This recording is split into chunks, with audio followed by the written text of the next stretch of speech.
guys. Guys, sakto na guys. Ito ang negosyo guys. Yan.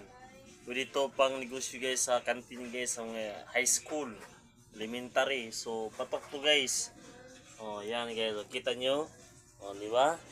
So, tawag nito custard cake. Benta ko nito 35. So, mas okay to guys, di ba?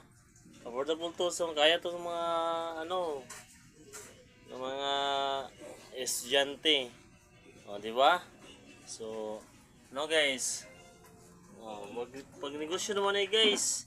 Di ba? Pwede gumawa kayo ng strawberry flavor, then OB flavor. Ganito, pandan flavor to. So, then pwede din gumawa kayo ng ordinary. Then, yan. So, ayos, di ba?